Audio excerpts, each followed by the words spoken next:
नमो अरिहन्ताणं नमो सिद्धाणं नमो आयर्याणं नमो वज्रायाणं नमो Lowe सवसाहुरम्।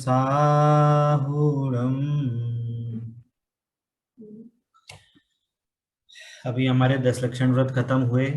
कुछ दिनों के लिए क्लास हमारी अभी बंद थी, परंतु अब वापस से हम अपनी क्लासों की श्रृंखला को वापस से शुरू कर रहे हैं। आशा है आप सभी के 10 लक्षण धर्म के दिन और व्रत आपके सारे संयममय रहे होंगे, शांत परिणामों से रहे होंगे।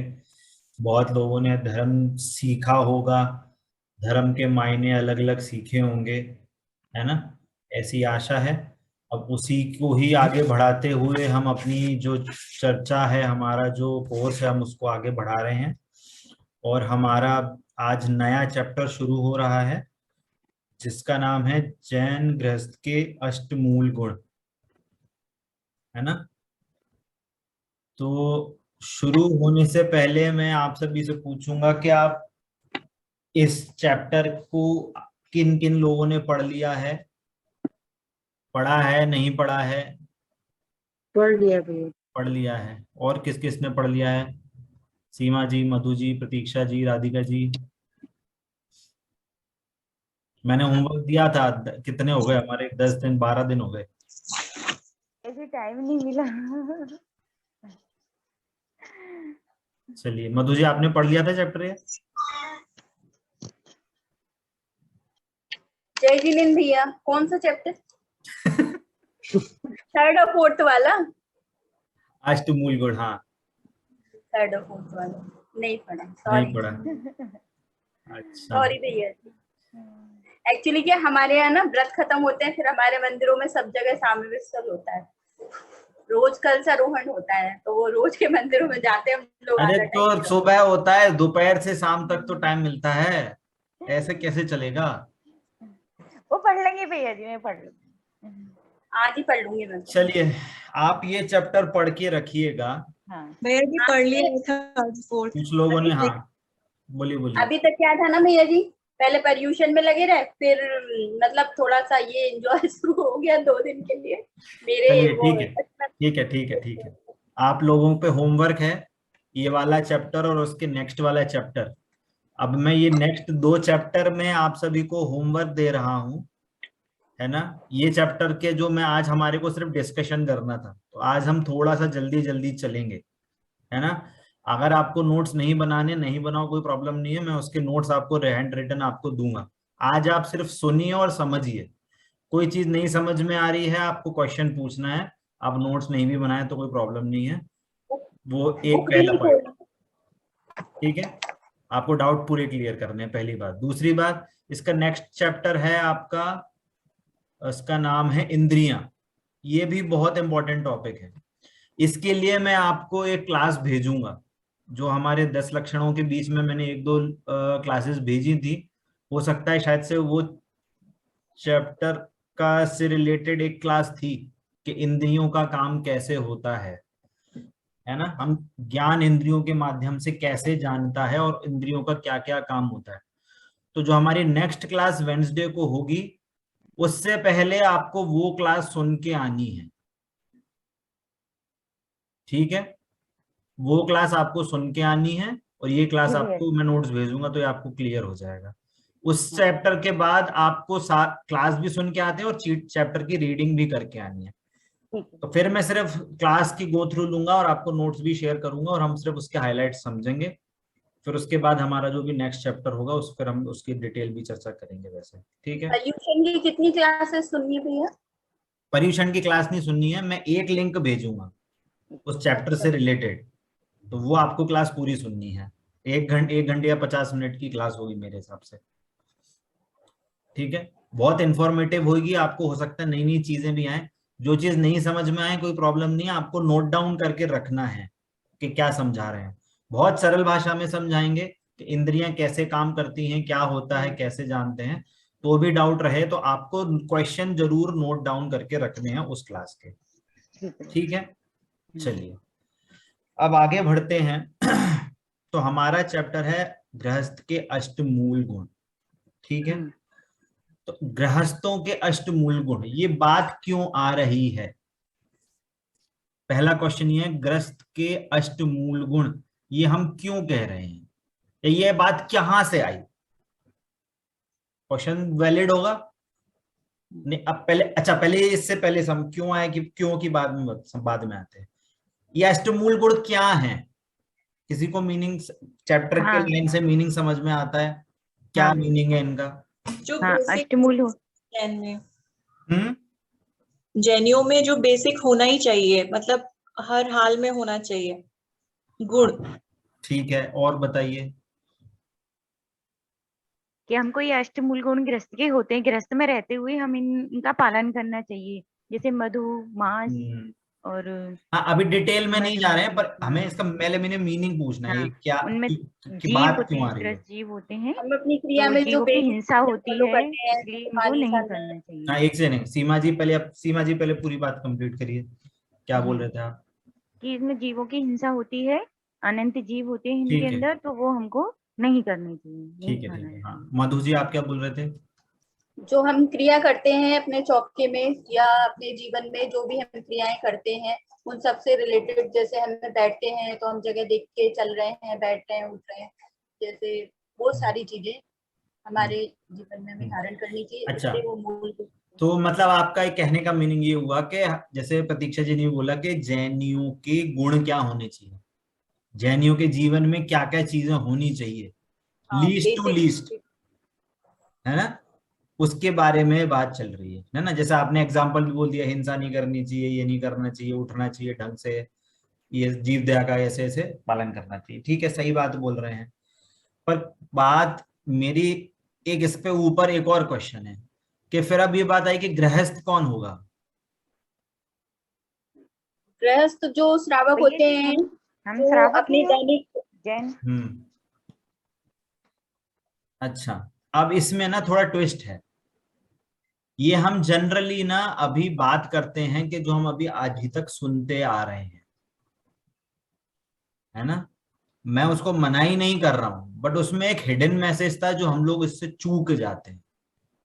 देखो, जो हम श्रावक बोलते हैं या हम उसको गृहस्थ भी बोल रहे हैं, तो श्रावक जो मीनिंग होता है ना, वो श्रावक का मीनिंग होता है कि जो पंचम गुण स्थान वर्ती होता है, जिसको अणुव्रत होते हैं। बात समझ में आ रही है? अभी एक्चुअल मीनिंग की बात चल रही है, समझना बात को। जिनवाणी में श्रावक का मतलब होता है जो सम्यक दृष्टि होता है, जो सम्यक ज्ञानी होता है, आत्मश्रद्धानी होता है, आत्मा का जैसे लक्ष्य होता है, वो वास्तव में श्रावक कहलाता है। मतलब जो पांचवें गुण स्थान में, अभी गुण स्थान भी नहीं समझे कोई प्रॉब्लम नहीं है, अणुव्रत तो सुने हैं आपने, मुनिराज को महाव्रत होते हैं, उसमें तो मुनि श्रावक महाराज को अणुव्रत होते हैं, है ना। पांचवें गुण स्थान में अणुव्रत होते हैं, 5 पापों का किंचित त्याग होता है, तो उसको वास्तव में श्रावक बोलते हैं, असली वास्तविक श्रावक। ठीक है, परंतु जब इसके ब्रैकेट को खोलेंगे हम, आप अगर जनरल बात करेंगे, तो जो भी जैन व्यक्ति होगा, जैन धर्म का श्रद्धानी होगा, उसे भी श्रावक बोलते हैं। क्यों बोलते हैं? कि जो जैनी होता है वो भी कहीं ना कहीं इसी कैटेगरी में आता है कि वो कुछ ना कुछ व्रत पाल रहा होगा, कोई ना कोई संयम रूप उसने धारण कर रखे होंगे, कोई ना कोई नियम संयम, इसलिए उनको जनरल में श्रावक कह दे देते हैं, उनको जनरल में गृहस्थ उनको बोल देते हैं। बात समझ में आ रही है? बात समझ में आ रही है? तो 5वें छठे गुण स्थान में तो मुनि महाराज जी आ जाते हैं। 5वें छठे नहीं, छठे सातवें, छठे सातवें, ठीक है। 5वें में गृहस्थ होता है, छठा सातवां मुनिराज का गुण स्थान होता है। समझ में आ रहा है? जिनकी भैया जी 11 प्रतिमाएं होती है, 10 प्रतिमाएं होती है, वो भी, हाँ, वो 5वें में है। अच्छा, वो श्रावक, हाँ, ठीक है, वो गृहस्थ नहीं कहलाएंगे, पर श्रावक कहलाएंगे। गृहस्थ का मतलब होता है जो घर में रह गृहस्थी के है, नियमों जो का हो पालन। सकता है कि उनका विवाहित जीवन हो, तो उनकी गृहस्थी हो, तो वो गृहस्थ कहला सकते हैं। तो पर 11 श्रावक प्रतिमा में 11 प्रतिमा में क्या घर का त्याग नहीं होता फिर? हो भी सकता है, अभी मेरे को इतना डिटेल तो नहीं पता है कि घर का त्याग होता है कि नहीं। वैसे जितना मेरे को ज्ञान में उनका घर का त्याग होता है। और वो संघ के साथ जो उनकी जो श्रावक चलते हैं, उनमें ये 11 प्रतिमाएं वगैरह जो होते हैं, वो लोग उनके साथ भी रहते हैं। तो हो भी सकता है, डिपेंडिंग आपकी कितनी श्रद्धा, कितनी प्रतिमाएं हो रखी हैं, है ना। जैसे ब्रह्मचर्य प्रतिमा होती है, कौन सी नंबर की होती है मेरे को याद नहीं आ रही, शायद 6 या 7वें नंबर की होती है, मेरे ऑर्डर याद नहीं है मेरे को। तो ब्रह्मचर्य प्रतिमा विवाहित जीव को भी हो सकती है, घर में रह रहा है, उसकी वाइफ है, उसकी घर में सारी चीजें हैं, पर तो भी वो ब्रह्मचर्य ले सकता है। तो प्रतिमा वहां पे भी हो सकती है घर में रह के, है ना। अभी हम उस डिटेल में नहीं जा रहे किसकी क्या प्रतिमा है, कैसा क्या, अभी उसमें नहीं जा रहे हम। अभी एक जनरल, अभी पहले बात कर रहे हैं कि असली में वास्तविक श्रावक के वास्तविक गुण क्या होते हैं। तो सबसे पहले तो हमें ज्ञान में ये होना चाहिए कि उसके वास्तविक गुण होंगे, कि उसको अपने आत्म स्वरूप का श्रद्धान होगा, ज्ञान होगा, और उसमें उसकी लीनता होगी। वो आत्म स्वरूप को जानता है, उसका श्रद्धानी है, वो अपने आप को आत्मा जानता है वास्तविक रूप में। बात समझ में आ रही है? तो इसके एक्चुअल मूल गुण तो वही है। वास्तविक मतलब एक्चुअल।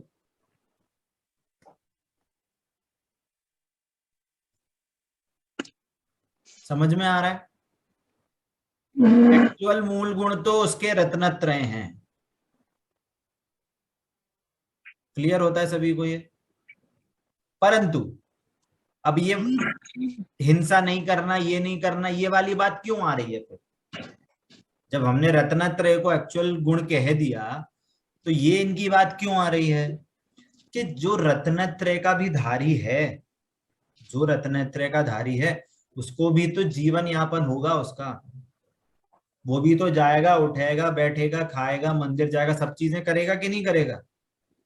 तो उस रत्नत्रय के पैरेलल में, क्या बोला, उस रत्नत्रय के पैरेलल में जो उसको शुभ भाव होते हैं, हम उसको भी मूल गुण कहते हैं, कह देते हैं हम उसको, क्योंकि वो एक्चुअल रत्नत्रय के साथ में हो रहे हैं। समझ में आ रहा है? नहीं आ रहा समझ में? नहीं आ रहा समझ में? अच्छा, आपको डॉक्टर बनना है, किसी को डॉक्टर बनना है, तो डॉक्टर बनने के लिए क्या जरूरी है? नॉलेज जरूरी है उसकी, उसका ज्ञान पूरा जरूरी है। अब किसी को मान लो आई स्पेशलिस्ट बनना है, आई का पूरा ज्ञान जरूरी है कि नहीं? आई में ये रेटिना होता है, ये आई लिड होती है, आई बॉल होती है, पीछे उसका वो इमेज बनती है, उसका ऐसे होता है, इसमें ऐसा लिक्विड होता है, उसके लेंस ऐसे होते हैं, वगैरह वगैरह। उसकी प्रॉपर नॉलेज चाहिए कि नहीं चाहिए? हाँ, सही है भैया। आज जब उसको वो चाहिए, तो वो डॉक्टर की ड्रेस क्यों पहनता है?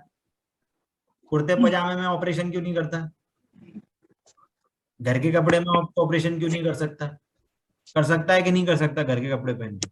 नहीं कर सकता, क्योंकि क्यों नहीं कर सकता? वो उतने मतलब अगर उसमें बैक्टीरिया होगा या कुछ होगा तो ऑपरेशन करते समय इन्फेक्शन होने का डर है। मतलब अच्छा, कुर्ते पजामे तो है एकदम मंदिर के शुद्ध, तो उसमें करेगा कि नहीं ऑपरेशन? नहीं भैया जी, वो धोती दुपट्टा में कर लेगा, धोती दुपट्टा में कर लेगा ऑपरेशन? नहीं। क्यों? तो ये वो डॉक्टर का कोड बताया गया। हाँ, वही ड्रेस डॉक्टर का ड्रेस कोड है वो। हाँ। ड्रेस कोड से डॉक्टर नहीं बन जाते, ये समझना बात। हाँ, डॉक्टर, मैं डॉक्टर का ड्रेस कोड पहन लूं तो मैं डॉक्टर बन जाऊंगा क्या? नहीं। आप डॉक्टर का ड्रेस कोड पहन लो, स्टेथोस्कोप लगा लो, और बढ़िया सा व्हाइट कोट पहन लो, अच्छा बढ़िया, है ना, और हाथ में बढ़िया सा पेन ले लो, सब बैठ जाओ क्लिनिक पे, हाँ कि भैया हमारी सारी दवाइयाँ, हमारी सारी बीमारी दवा मिल जाएगा क्या? ज्ञान ही नहीं होगा। नहीं, स्पेशलाइजेशन क्या हो आप MBBS हो, MD हो, क्या हो, तो कि वो नहीं है, बस हमारी ड्रेस कोड अच्छी बढ़िया एकदम, अमेरिका से ड्रेस मंगाई है एकदम इम्पोर्टेड। तो बोलो आपको डॉक्टर बोलेंगे कि नहीं? नहीं बोलेंगे। परंतु जो वास्तव में डॉक्टर होगा उसकी बाहर में ऐसे ड्रेस कोड होती है और उसको देख के हम बोल देते हैं कि हाँ ये डॉक्टर है। और दूसरी बात देखना, उस ड्रेस कोड से डॉक्टर नहीं बनती, पर जो डॉक्टर होता है उसकी ऐसी ड्रेस कोड होती है।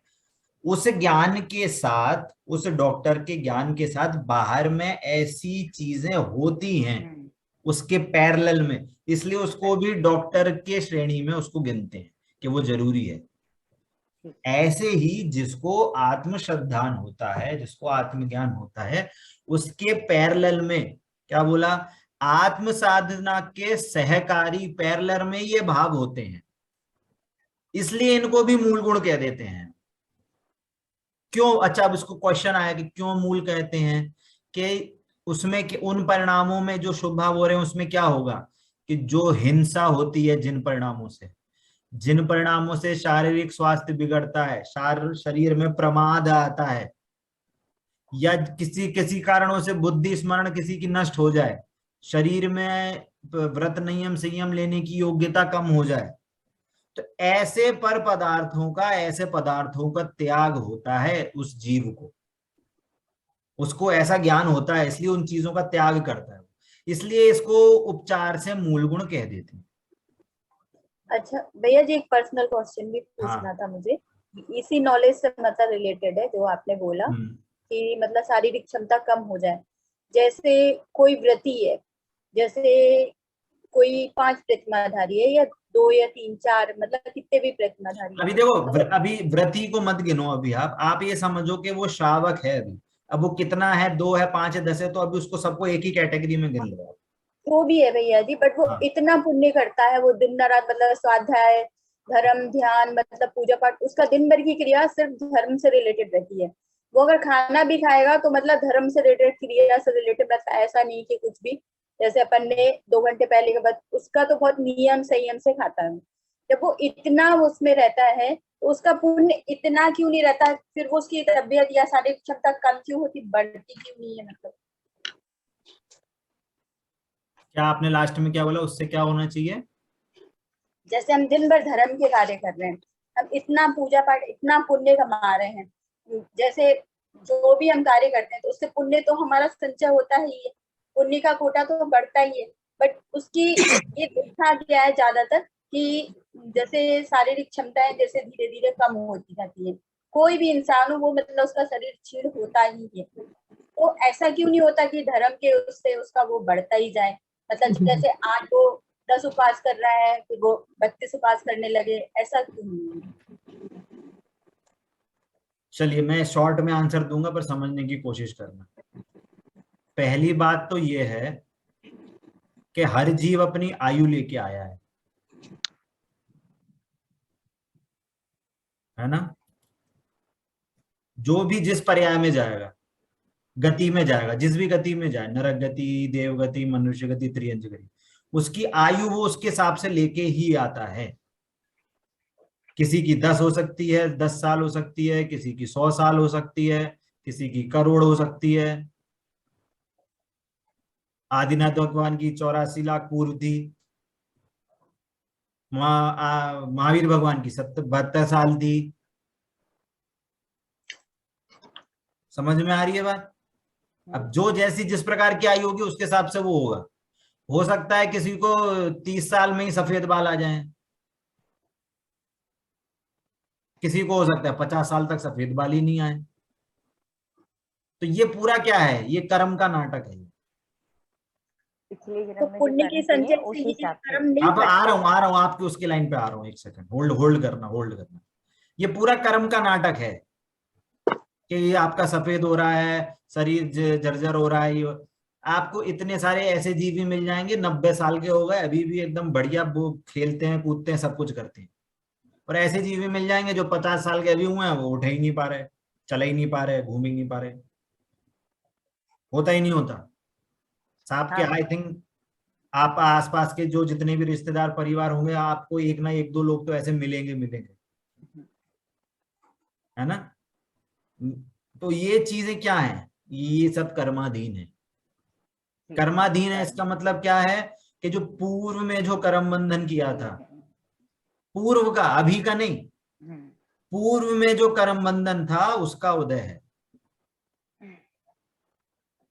कुछ हो, अब इसमें भी इसलिए पूर्व का क्यों बोल रहा हूं, क्या बचपन में तो आपने ऐसा कर्म बांध नहीं, इतना पुण्य कहां बांधा हुआ कि आपको अभी बुढ़ापे में ऐसा हो जाए? बचपन में ऐसा बांध सकते हैं क्या? 10 साल 15 साल 20 साल की उम्र में नहीं होता। तो इसका मतलब क्या, ये पूर्व के ही किसी कर्म का उदय है, पहली बात।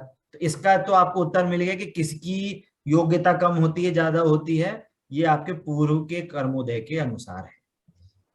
ठीक है, अब दूसरा पॉइंट आ जाओ।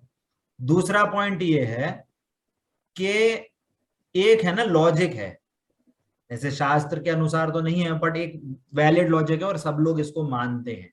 क्या मानते हैं कि जो नरक गति है ना, नरक गति हो या कोई भी त्रियंच गति हो, है ना, जो निचली गति है जिनमें पाप की अधिकता है ना, और देव गति है, या एक कुछ हद से कहो मनुष्य गति हो गई, या आपके इधर जो भोग भूमियां हैं, है ना, उसमें त्रियंच भी जा सकते हैं, है ना। अभी पॉइंट समझना, इसमें क्या है, थोड़ी सी पुण्य की अधिकता है। बात समझ में आती है? ये तो समझ में आता है, नरक आदि में पाप और त्रियंच आदि में पाप की अधिकता है, देवगति आदि में भोग भूमि में पुण्य की अधिकता है।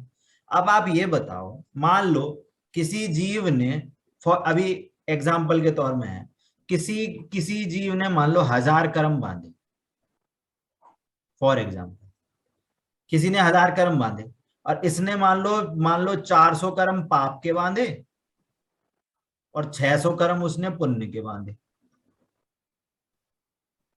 ठीक है, अब मान लो इस जीव की जब इसको आयु बंध हुआ, मान लो बाई चांस कि इसका जो पुण्य उसकी आयु बंधी वो मान लो नरक गति की बंध गई, एग्जाम्पल है, जब उसको आयु बंधनी थी तो उसके पाप परिणाम हो रहे थे, तो उस टाइम उसको नरक गति बंध गई। अब नरक गति में ये जो 600 पुण्य कर्म बांधे थे, तो वो कर्म पुण्य के कर्म के नरक गति में ले जाएगा?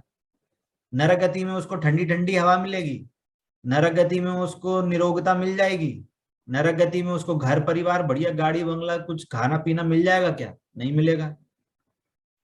तो ये पुण्य कहां जाएगा कि पुण्य वो अभी उसको अभी उदय में आएगा पुण्य, 600 वो अभी के अभी कमा के जाएगा, वो सॉरी कमा जाए मतलब अनुभव करके जाएगा वो, और 400 जो आपको कुंभ बनाया है ना, ये इसको जो पुण्य का उदय आएगा ना तो ये और पाप करेगा, तो ये हो सकता है 400 का जो पाप कर्म थे वो 4000 हो जाए, एक और हट जब डिजिट बढ़ जाए, ये इस पुण्य के उदय में इतना पाप कर लिया।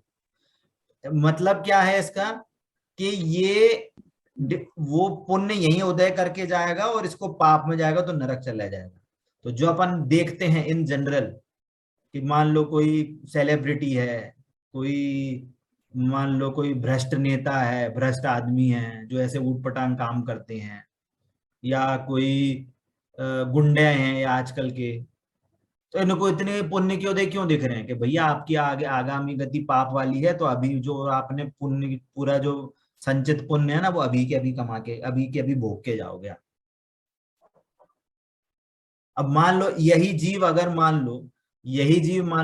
उसको गलती से मतलब अपॉर्चुनिटी से अब उसको मान लो मनु देव आयु बंध गई, अब उसको पाप कर्म बंधा था 400, तो 400 का वो देवगति में थोड़ी ले जाएगा, तो 400 का पुण्य पाप का कर्म क्या होगा, 400 का पाप का कर्म अभी भोगेगा वो। कैसे भोगेगा कि कोई बीमारी हो जाएगी, कोई नुकसान हो जाएगा, घर परिवार में कुछ प्रतिकूलता आ जाएंगी, है ना, बिजनेस का लॉस हो जाएगा वगैरह वगैरह। इसलिए कभी कभी आपको ऐसा दिखेगा, ध्यान से सुनना सभी लोग, ऐसा दिखेगा, क्या दिखेगा कि कोई भी व्रती शावक होगा उसको बीमारियां हो जाएंगी, उसको हार्ट अटैक आ जाए, उसका कुछ एक्सीडेंट हो जाए। बात समझ में आ रही है? तो वो क्यों हो रहा है कि वो उसको तो जाना था देवगति में, पर पाप संचित पूर्व किसी कारण से कोई व्रत नियम संयम जब लिए होंगे उससे पहले के उसके पाप थे। बात समझ में आ रही है? उसके पाप संचित थे तो उसको अभी पाप भोग के जाने पड़ेंगे, इसलिए उसको पाप का उदय है। तो ये कभी मत सोचना कि व्रत नियम संयम से लेने से देखो उनको हार्ट अटैक हो गया, बोलो उनको क्या कहते हैं वो हो गया, कैंसर हो गया, इतने धर्म कर रहे थे बोलो कैंसर हो गया। कितने ही लोगों को हमने देखा है जो कभी बाजार का खाना नहीं खाया 20 साल से और उनको कैंसर हो जाता है। हाँ, अभी मैंने हमारे एक मतलब बहुत नियर ही है, उनको मैंने भी देखा है ना? तो सेम। ये क्या है, ये लॉजिक है। और वो इतना मतलब ठीक है, ऐसी व्रत है, समझ में आ रहा है सभी को? अभी अपने हाँ, पास टाइम थोड़ा शॉर्ट है, इसलिए अब हम आगे बढ़ रहे हैं थोड़ा। ये बात आपको समझ में आ गई? क्लियर हो गया।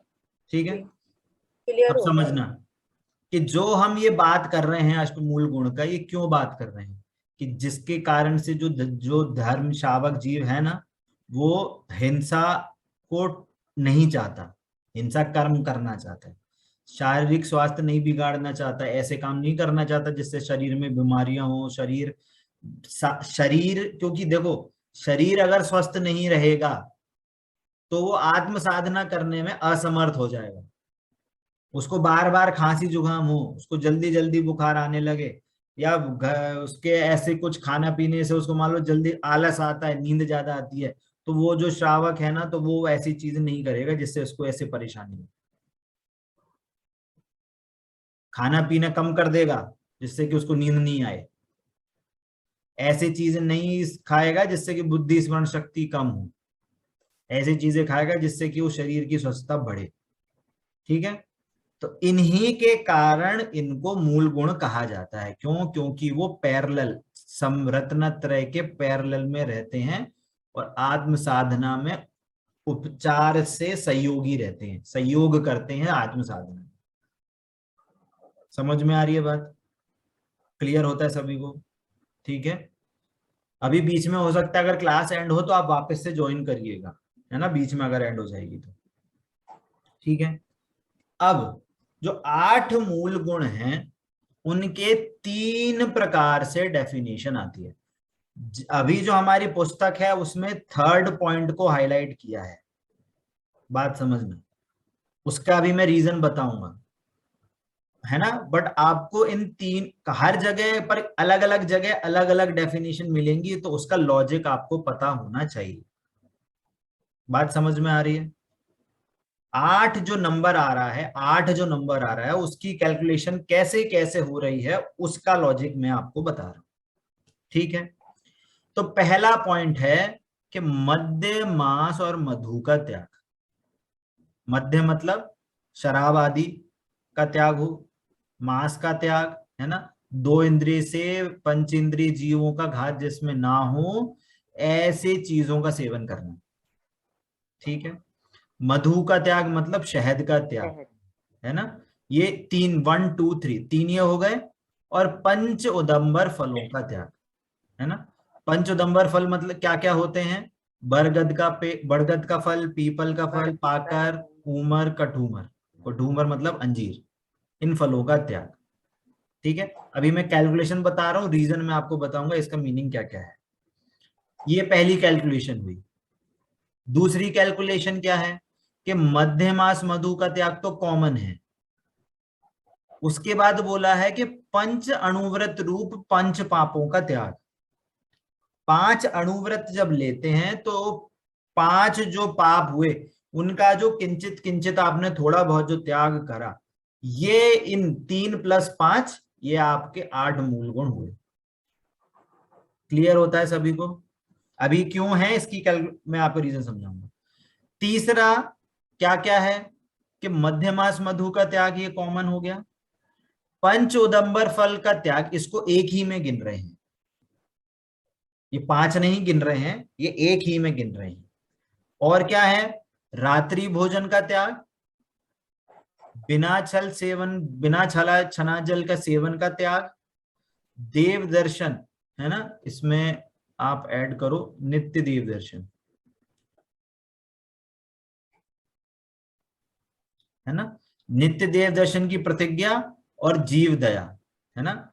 ये जीव दया आपके चैप्टर में है, कहीं कहीं इसको साइड से स्वाध्याय भी इंक्लूड करा जाता है ना, क्योंकि इन सब में जनरली जो हम इसमें जो काम कर रहे हैं वो जनरली जीव दया का ही कर रहे हैं, इसलिए कहीं कहीं पे बुक में तो जीव दया लिखा है, बट इसमें हम लोग स्वाध्याय भी जोड़ देते हैं जीव दया के साथ, ठीक है, या कहीं कहीं जीव दया को हटा के स्वाध्याय भी बोला जाता है, ठीक है, दैट्स नॉट अ प्रॉब्लम, बात आपको समझ में आ रही है कि क्या कहना है, ठीक है।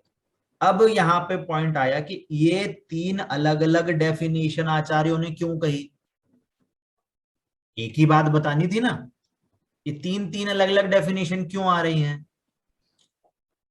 जिनवाणी में ऐसा आता है कि जब स्टार्टिंग इन द सेंस जब महावीर भगवान को मोक्ष हो गया, है ना, हमारी जब धीरे धीरे करके जब क्या कहना चाहते हैं, शुद्ध केवली आदि जब सारी चीजें हुए, तो उस टाइम पे लोग मतलब जाते थे, एक शहर से दूसरे शहर जाते थे, तो उस टाइम पे रोड तो होती नहीं थी कि जाने का रास्ता, जंगलों से जाना पड़ता था, कभी कभी लंबा लंबा टाइम लग जाता था, तो उस टाइम पे लोगों को ये नियम दिलाया जाता था कि वहां पे कोई भी चीज, उस टाइम पे इन इन इन क्या कहते हैं, पेड़ों की अधिकता थी, बड़ पीपड़ उमर कटूमर, ये पाकर फलों की अधिकता होती थी, तो बोलते थे कि कहीं भी जाओ तो इन सब चीजों का सेवन नहीं करना।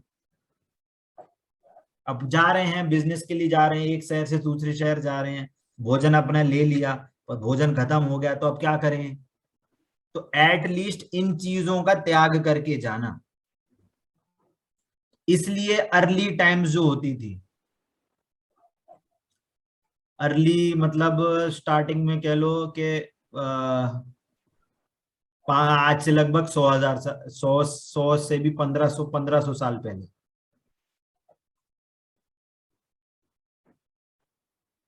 है ना, मैं एस्टिमेट बता रहा हूँ, एग्जैक्ट नहीं पता है मेरे को, बट इस टाइम पे स्टार्टिंग में बहुत पहले की बात है, जब महावीर भगवान का जब मोक्ष हो गया और लोगों को जब धीरे धीरे करके ये जो बिजनेस के लिए लोग जब जाते थे अपने करने के लिए, तो उनको ऐसे नियम लेके बोला जाता था कि आपको एटलीस्ट ये नियम लेके जाना। अब धीरे धीरे क्या हुआ, जब कहते हैं जब अमृत चंद्र आचार्य जब हुआ, उनका काल आया, आज से लगभग लगभग 1000 साल पहले, है ना, जब अमृत चंद्राचार्य का जब टाइम आया, तो कहते हैं उस टाइम पे बहुत से जीवों के परिणाम शांत रहते थे, भद्र परिणामों थे, शांत विशुद्ध परिणामों के होते थे, तो उस टाइम पे लोगों को इन सब चीजों का त्याग होता ही था, तो उनको मुनि धर्म को पालन करने के लिए ज्यादा भाव होते थे। उस टाइम पे ये कॉमन चीज होती थी कि लोग अणुव्रत का पालन करें, अणुव्रत पालन करने लोग उन लोगों को, उन जीवों को प्रोत्साहित किया जाता था कि आपको अगर मुनि बनना है तो आप अणुव्रत का पालन करो, श्रावक धर्म पालते पालते, मतलब गृहस्थ रहते रहते आपको अणुव्रत होने चाहिए। इसलिए उस टाइम पे मूल गुणों में अणुव्रत का एडिशन हुआ, ठीक है। हाँ सीमा जी क्या पूछा। अब जैसे आपने पहले बताया था कि पहले ही करते थे पंचोदंबर पर, ठीक है, तो उनका भी शामिल होगा इसमें, हाँ हाँ हाँ हाँ 5, है ना। हाँ, बात यह है कि किसको मुख्य करना है, बात है कि उस टाइम पे किस चीज की मुख्यता हुई। अब जो अणुव्रत पाल करेगा तो ऑब्वियसली पंचोदंबर फन का त्यागी होगा, बट उन जीवों के बद्ध परिणाम होते थे, उनको मुनि धर्म अंगीकार करने के ज्यादा भाव होते थे, मुनि धर्म मतलब मुनि बनने के ज्यादा भाव होता था, तो उनको बोला जाता था कि आप श्रावक धर्म में अणुव्रत का पालन चालू करो, अणुव्रत पालन करोगे तो उत्तरोत्तर धीरे धीरे आप मुनि भी बन जाओगे। बात समझ में आ रही है, ठीक है। तो ये चीज अर्ली टाइम पे ऐसी चीज होती थी, क्लियर होता है सभी को, है ना। क्लास अभी एंड होने वाली है, इसको अभी अपन वापस से शुरू करेंगे, शुरू होने के बाद 3rd पॉइंट, है ना, 1 सेकंड। भैया रिजॉइन करना है क्या फिर? हाँ रिजॉइन करना है, रिजॉइन करना है। एक सेकंड। तो क्या बोल रहे थे कि उस टाइम पे जो समय था, पहले के टाइम पे लोगों को पंचोदंबर फलों का त्याग बोला जाता था क्योंकि लोगों का आवागमन ज्यादा होता था। फिर उसके बाद जब लगभग 1000 वर्ष पहले जब अमृतचंद्र आचार्य का काल आया तो उस टाइम पे अणुव्रतों को प्रोत्साहन दिया गया कि लोग उसको पालन करें और जिनको मुनि धर्म अंगीकार करना है वो अंगीकार करें। पर उसके बाद जब समंत भद्र आचार्य हुए, लगभग या आज से मैं अगर सही टाइम बोल रहा हूँ तो 500 वर्ष पहले, है ना, हो सकता है उससे पहले भी हो सकता है, मैं एग्जैक्ट टाइम मेरे को याद नहीं आ रहा है। तो समंत भद्र आचार्य ने ये वाली डेफिनेशन उस टाइम के अकॉर्डिंग बताई कि मध्यमास मधु का त्याग, पंचोदंबर फलों का त्याग, ये एक ही इंक्लूड होगा, ये एक ही इंक्लूड होगा, एक ही गिना जाएगा, ठीक है। रात्रि भोजन का त्याग, है ना, बिना छल सेवन का त्याग, नित्य देव दर्शन और जीव दया, है ना।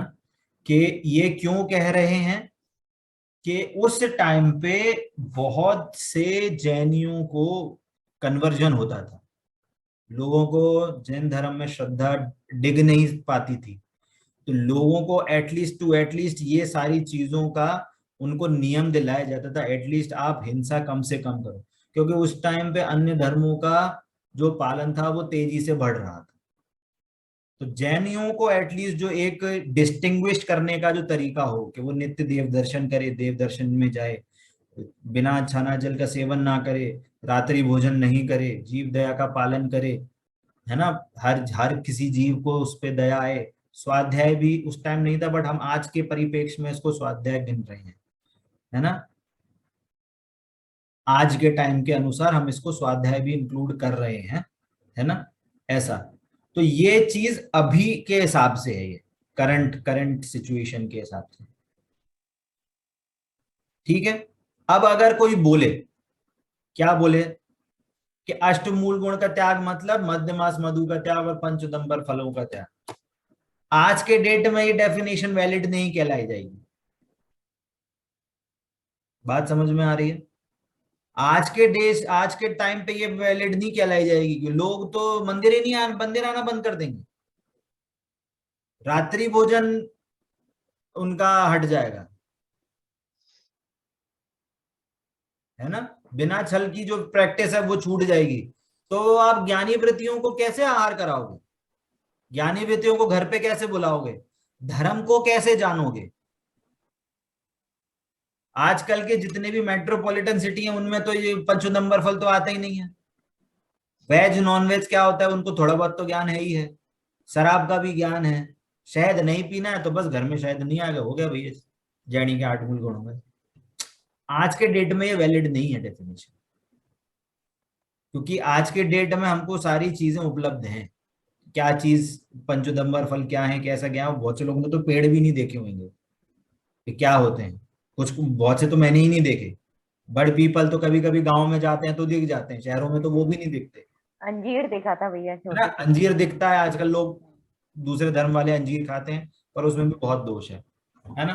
बात क्या समझ में आती है कि हमें ये जो अष्टमूल मूल गुणों की डेफिनेशन है वो टाइम टू टाइम आचार्यों ने खुद से लॉजिकली चेंज करी है, हवा की बात नहीं है, ये लॉजिकल रहा है। आचार्यों ने करंट में जो जीवों की जैसी क्षमता है, जो जिस टाइम में जिस रूप अपवाद या कहें चाहे बुरी कुरीतियां चल रही हैं, धर्म का अगर लोप हो रहा है, धर्म लोग नहीं जान पा रहे हैं, उसके अकॉर्डिंग या धर्म की प्रवृत्ति अगर बढ़ रही है, धर्म में लोग प्रोत्साहित हो रहे हैं, तो उसके हिसाब से आचार्यों ने डेफिनेशन में एडिशन और करा है, उसमें चेंजेस करे हैं, बट वो टाइम के अनुसार करे हैं, प्रॉपर सोच के करे हैं, है ना। तो हमें ये आज के टाइम में जो थर्ड डेफिनेशन जो हमको मिलती है वो आज के टाइम के अकॉर्डिंग है। समझ में आती है बात, है ना। अब एक एक चीजों के बारे में डिस्कस करना तो मुश्किल है कि मध्य क्या है, आई थिंक सबको होगा। मास में हमें ये बहुत जरूरी है समझना चाहिए, मास का मतलब अकेला पंचेंद्रिय नहीं आएगा, दो इंद्रिय से लेके पंच इंद्रिय के सारे जीव जितने भी त्रियंश हैं उनका यदि आप कोई भी किसी एंगल से सेवन करते हैं तो वो आपको मांस के भक्षण का आपको दोष लगेगा, उसका पाप लगेगा। बात समझ में आ रही है ना? पर जब पंच उदंबर का फल का त्याग है वो आई थिंक बहुत से लोग नहीं खाते होंगे, या आजकल एक अंजीर का फल आता है, आई थिंक आपको वो अगर है कहीं पे यूज हो रहा हो तो आप उसका त्याग जरूर करें, है ना? रात्रि भोजन का त्याग है, रात्रि भोजन के त्याग में भी बहुत बारीकियां हैं। रात्रि भोजन का त्याग का मीनिंग ये होता है आप सूर्यास्त से पहले भोजन कर लें, सूर्यास्त के बाद वाला भोजन ना खाएं, भले ही बना हो कोई चीज तो वो भी नहीं खाएं। आइडियल कंडीशन तो यही बोलती है, ठीक है? कोई अगर रात्रि में खाना बना और उसको कल सुबह खाओ तो आपको रात्रि भोजन का ही त्याग लगेगा, वो सॉरी रात्रि भोजन का ही पाप लगेगा। बात समझ में आ रही है? किसी ने रात्रि में भोजन बनाया और अगले दिन सुबह आपको टिफिन में रख दिया यात्रा के टाइम पे, आपको रात्रि भोजन का पाप लगेगा, है ना? ये विशेष बात हमको समझनी चाहिए। बिना छना जल हमको सेवन, सेवन का मतलब यहाँ पे सिर्फ पीने में का मतलब नहीं है ये। सेवन का अर्थ है कोई भी उपयोग हो, एनी यूजेज, कोई भी टाइप का यूज होगा अगर आपका, तो उसको आपको त्याग होना चाहिए। नित्य देव दर्शन का आपको नियम होना चाहिए, और जीव दया स्वाध्याय, आज के परिप्रेक्ष्य में हम स्वाध्याय भी इसमें जोड़ते हैं कि आपको स्वाध्याय एटलीस्ट होना चाहिए डेली। ठीक है, समझ में आ रहा है सभी को? कोई डाउट इस इन सभी में? मधु जी? डाउट तो नहीं है भैया जी, पर मैं यही कह रही थी कि हिंसा के जैसे जैसे पंच अणु व्रत है तो वो होनी चाहिए ना लास्ट में।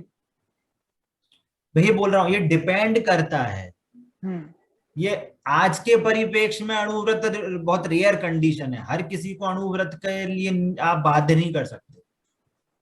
उस टाइम पे जब अमृतचंद्राचार्य थे आज से 1000 वर्ष पर, तो लोगों के परिणाम बहुत भद्र परिणामी थे।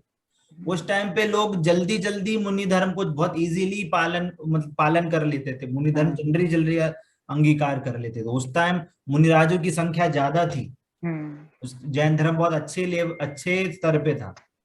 तब उस टाइम पे लोगों को प्रोत्साहित इजीली बोल सकते थे कि तुम पंच अणुव्रत का धारण करो। आज के डेट में पंच अणुव्रत तो ऐसा लगता है कि जैसे पता नहीं क्या पहाड़ तोड़ दिया, बहुत हार्ड लगता है लोगों को, ठीक है ना?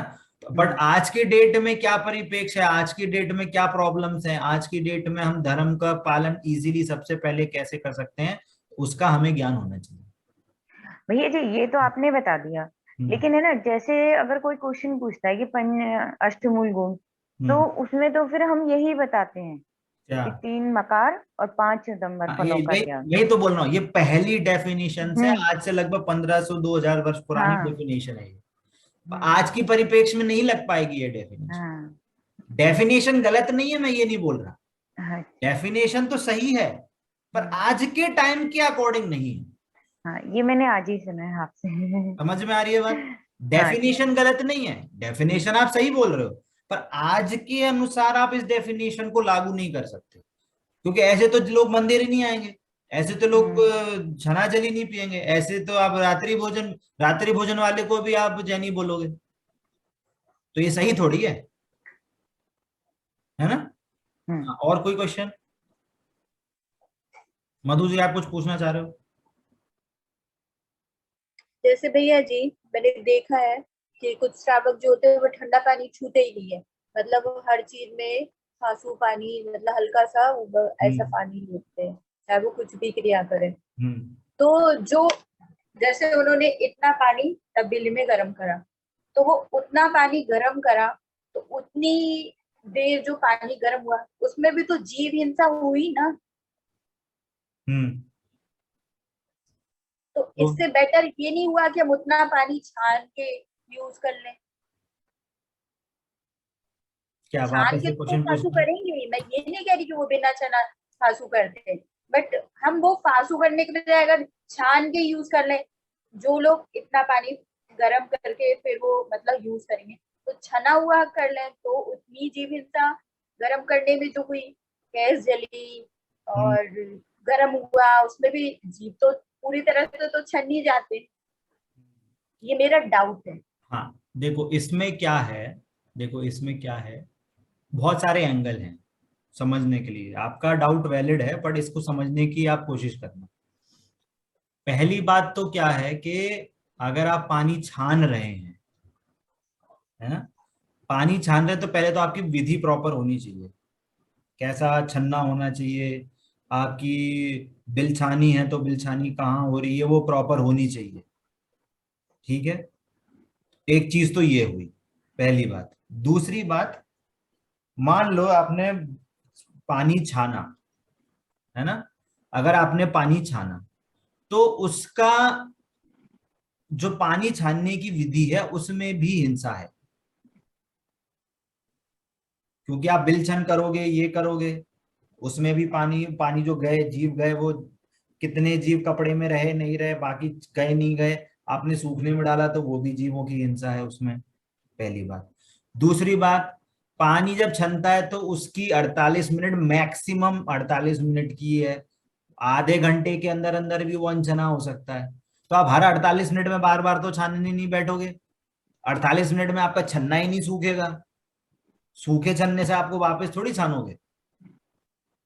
ठीक है, चलो आपने बोला चलो ठीक है हम ऐसा कर रहे हैं, हम नहीं कर रहे हैं, हम उस पे कोई लौंग आदि जीरा आदि से उसका चेंज करके हम उसको 6 घंटे की मर्यादा कर रहे हैं। 6 घंटे का अगर आपका काम है तो वैलिड है, कोई प्रॉब्लम नहीं है, बट आपको उतना ही पानी छानने की जरूरत है। अगर 6 घंटे का उपयोग करना है तो आप 6 घंटे का ही पानी छानो। ठीक है, अब उसमें भी क्या प्रॉब्लम है, वापस से आप 6 घंटे के बाद वापस पानी छानोगे, फिर उसमें वापस से आपको हिंसा करनी पड़ेगी, पहली बात। दूसरी बात, जब आप जीव उन क्या कहते हैं, किसी जल को प्रासुक कर लेते हो तो वो 24 घंटे में वो तक 24 घंटे तक उसमें एक भी जीव उत्पन्न नहीं होगा। तो जी तो अगर पानी पड़ा है और उसको कंटिन्यूअस आपने छोड़ दिया अगर, तो उसमें वापस से जीव उत्पत्ति हो जाएगी। ये समझना बात को। तो आप उस टेंशन से दूर हो जाते हो कि मेरा पानी अगर प्रासुक है तो मैं टेंशन से दूर हूं, मेरा समय बचेगा, मेरे परिणाम में भी टेंशन नहीं कि अरे मेरे को वापस से पानी छानना है, 6 घंटे हो गए मेरे को वापस पानी छानना है। तो आपका टाइम भी बच रहा है, आपकी एनर्जी भी बच रही है, आपका उपयोग भी बच रहा है, पहली बात। दूसरी बात, तो अग्निकायक जीवों की जो हिंसा होती है वो, अग्निकायक क्या है ऐसा देखा जाए तो गैस है, पानी क्या है, वो लिक्विड है। तो उन लिक्विड में जीवों की जो क्वांटिटी है वो ज्यादा है, गैस की क्वांटिटी कम है गैस में। इन कंपैरिजन आग में कम हिंसा है।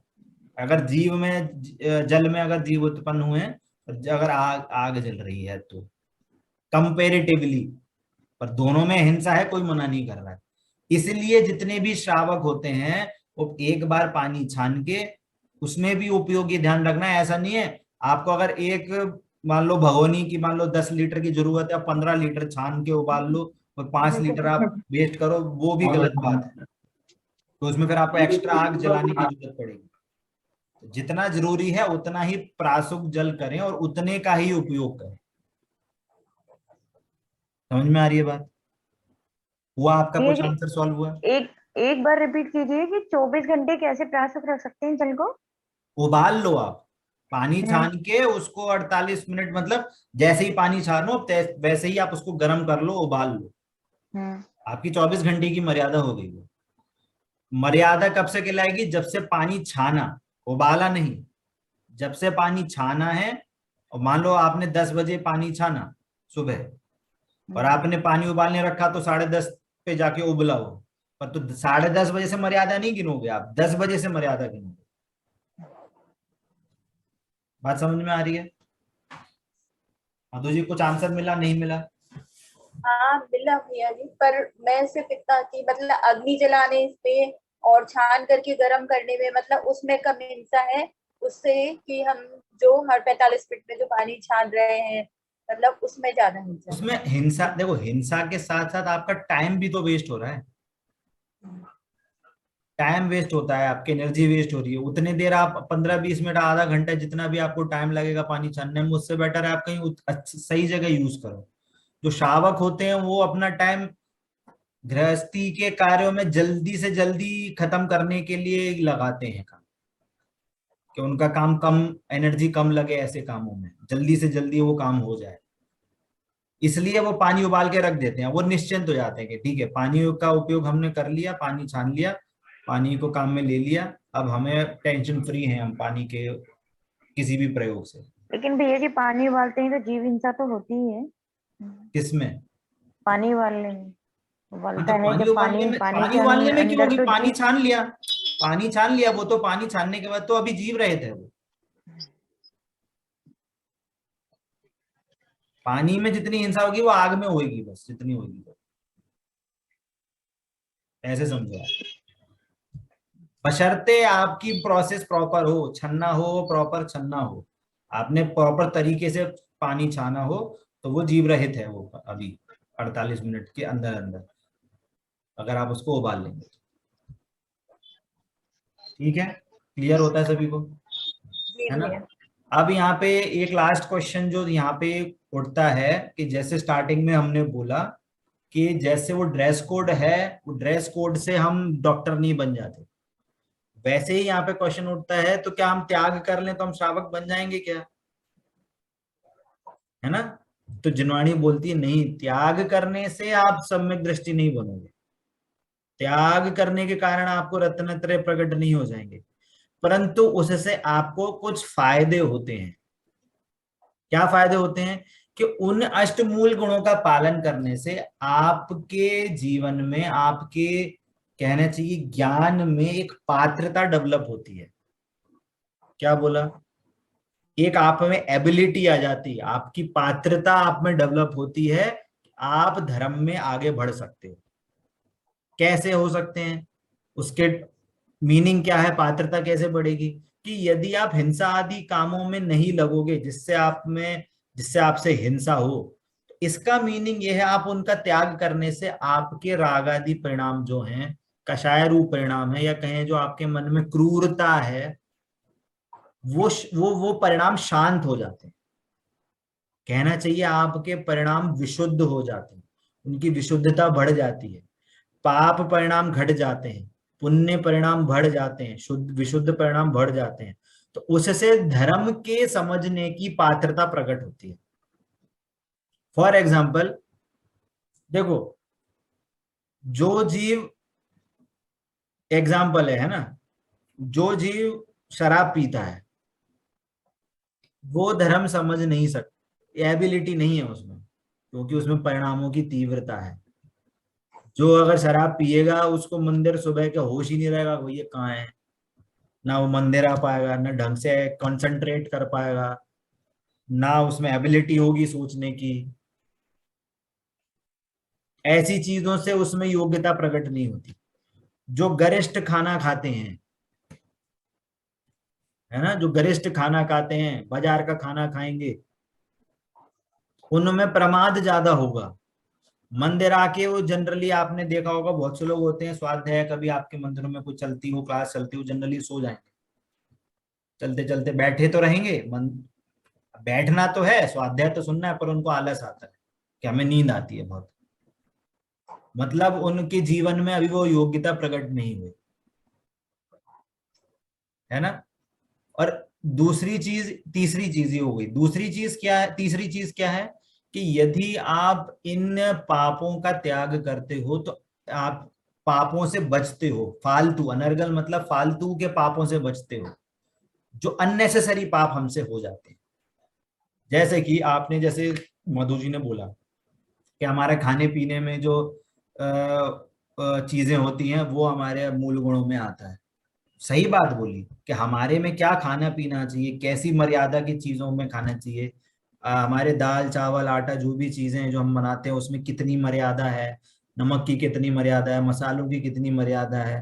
तो हम इन चीजों को यदि हम ध्यान में रखते हैं तो हम फालतू के जो पाप होते हैं बिना जाने अनजाने में उनसे बचते हैं।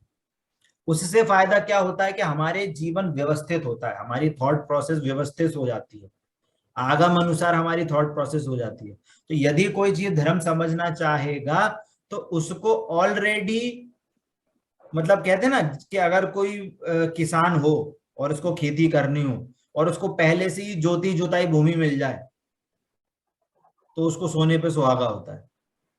उसको कुछ नहीं करना, उसको बीज डालना है, उस मिट्टी में खाद पानी नमी सब कुछ ऑलरेडी प्रेजेंट है, तो उसको कुछ नहीं करना, बीज डालना है, वो पौधा अपने आप पेड़ बन जाएगा। वैसे ही ये जो अष्टमूल गुण है ये हमारे भावों रूपी भूमि जो है हमारे उसको उसको विशुद्ध करती है, धर्म के बीज को डालने के लिए एक अनुकूल वातावरण प्रोवाइड कराती है। तो जिसको हम पात्रता कह रहे हैं ना, कि तो वो जो भावों की भूमि है उसमें योग्यता प्रकट करना, ये वो पात्रता की बात है कि वो जल्दी धर्म समझ जाएगा, जल्दी धर्म को अंगीकार कर लेगा।